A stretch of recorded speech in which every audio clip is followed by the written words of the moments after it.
These two right here were threatened to be ejected from a WNBA game for wearing a t-shirt that supports women's sports. They were told if they did not cover up their t-shirts, they would be ejected from the Fever Dream game. And then they were forced to wear this shirt.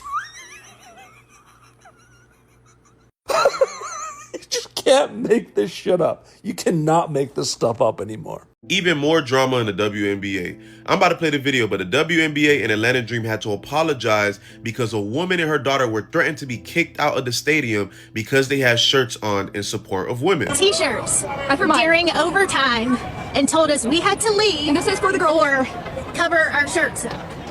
This just happened. They paid $1,000 for their seats, and they were told that the shirt that said "for the girls" was making other people uncomfortable. But this woman was allowed to wear her shirt. That's when they faced major backlash online. Now Dream threw WNBA under the bus, and the WNBA is throwing the security team under the bus, claiming that it should have never happened. Y'all focus on everything but trying to learn how to make a layup. Man, the WNBA is back in the news again.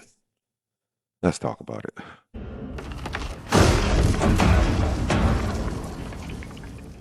But a league that keeps on giving everything but constant good basketball is at it again. The WNBA, or as I like to call it, the LNBA, is once again allowing their woke ideology to take center stage over basketball games. This time by telling a mother and daughter that they had to cover their male-female biological shirts because they claim they were offensive. Let's take a look. Well, the WNBA finally has something it desperately wanted, thanks to Caitlin Clark and Sophie Cunningham. Fans. So naturally, it's trying to alienate them. Instead of rolling out the red carpet for this massive new audience, the league and the woke left are treating common sense fans and some of the players at times like public enemy number one.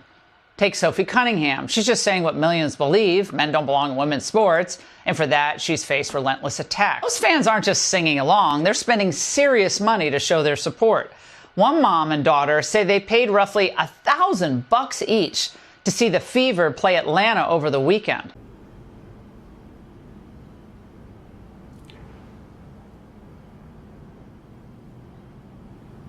Excuse me? But during overtime, Gateway Center Arena staff approached them, and suddenly, their T-shirts were a problem. We were made to cover up our XXXY shirts at this game. Wait, are you serious? Yes. They gave us shirts. They gave us T-shirts during overtime and told us we had to leave. And this is for the girl. Or cover our shirts. And we did nothing. Like, we were just sitting there. I didn't make signs. But wouldn't you know it, another fan was wearing a pro-trans shirt, and the arena seemed a lot more enthusiastic about that message. She was the one who told on us. Because she was made to zip up her jacket. So she also had to zip up her jacket? But I think that's... I don't But that's too. She shouldn't have to. But they put her shirt on the Jumbotron. Here with more is Casey and Annie Thomason, who were told to cover up their shirts. All right, Casey, what exactly did the security say was so offensive about that cute, adorable shirt? Well, he didn't know what was offensive about it. He said he didn't even understand, but since someone told on us and said that they were offensive, we had to, cover up, put on our Atlanta Dream shirts instead of our XXXY. Well, Annie, the wellness shirt, I'm sure that's all well and good, but I think the other one's a lot cooler. Annie, I mean, okay, you're a kid, all right? You're there having fun. Your mom is really generous to get you those tickets. You better have given her a big hug and kiss for that. So awesome that you're there. And yeah, I mean, that's an unbelievable gift. So you're there with your mom having fun. What goes through your mind as a young woman supporting female athletes that this would even come up? I was flabbergasted. It's the first time I've ever experienced anything like that, and I had no words except who's offended by a T-shirt at this point? Yeah, and who is offended by science? No, that's what we asked the security guard. Poor guy, I assume. I mean, it's not his fault. He's just doing what they tell him, right? It's like, poor guy. It's like, that's the worst short end of the stick having to deliver this I know. news. But the thing about this that's wild is that free speech extends to certain people in the arena, but not to you. Right. Casey, why is that? Right. Why? You know, I mean, I don't know. I'm pretty sure we're like 90-10, 95-5 issue on men and women's sports, but that 5 or 10% is so loud against us, and it makes no sense. Like, common sense, people. Like, that's all we're asking for. That's insane. Annie, the WNBA told us that they're aware of the interactions at last night's game in Atlanta, which fans were asked to cover up. That's you guys, cover up the shirts. This should not have happened, they said. Does that make you feel better about this? Presumably, Annie, it won't happen again? It's 100% going to happen again until people actually do something about it. And no, it does not make me feel better because they're not going to do anything about it.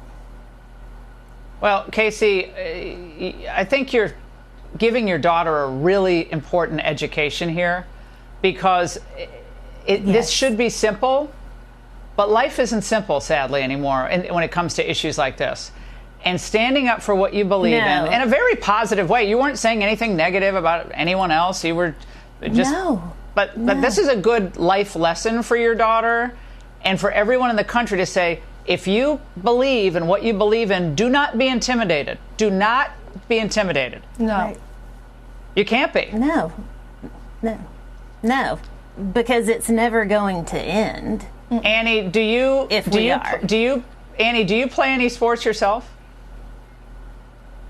I used to until I had a lot of knee surgeries, but if I encountered that, I don't even know what I would have done. So I thought the WNBA was going to stay out of the political spectrum. Remember the whole Enos Kanter, Royce White situation where they both declared for the draft, in which the WNBA had to release this statement?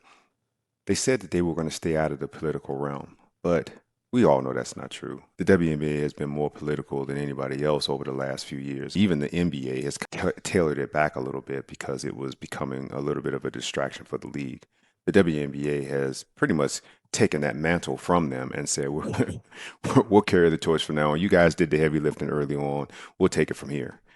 So nobody believes that the WNBA doesn't want to be political. The problem is that now their ideology is starting to come back to bite them. So here's my take on the WNBA. Stick to basketball, ladies. And I'm not saying that they shouldn't be able to have an opinion. I'm not saying that at all. They should be able to have an opinion on whatever topics they wish to discuss. But leave it out. Leave it off the court, man. Leave it out the game. And it appears as though the WNBA has pretty much taken the torch. They pretty much say, hey, you guys did the heavy lifting, man. We got it from here. Think about it. The NBA went through the same thing where they wanted to become activists, especially after the George Floydification of America. And they suffered dramatically because of it. And they really haven't rebounded totally from it. They're a lot better than I think they were, but they haven't really rebounded. Remember earlier this year, the All-Star game, where there were empty seats throughout the arena? The two teams with the most points at the end of round one will advance to the final round. And now, back to Kurt on the court. Always has a history of winning at the Rising Star. Yeah, taking on Melo in game one, representing the league, real trouble. People go to games to watch basketball, and the WNBA doesn't have the same, I would say, wiggle room that the NBA has. The NBA has made billions of dollars. The WNBA hasn't made a damn dime. I think they should ride this wave. I don't think they should fight it. I know it might go against their ideology and what they believe in and what they stand for, but throw that aside, man, and just play basketball. Right now, they have, I think, one of the best times in their history where people are starting to tune into the games. People are starting to go to the games. And I don't think the WNBA has the ability to survive if they continue to make this the forefront of what they want to promote. Promote the game of basketball. Promote these talented women that you have out there playing, and lead the activism for off the court. That's my take, man. Let me know what you guys think. Be sure to like, follow, subscribe, all the YouTube stuff. As always, people, much love to each and every one of you. And until next time, I'm out.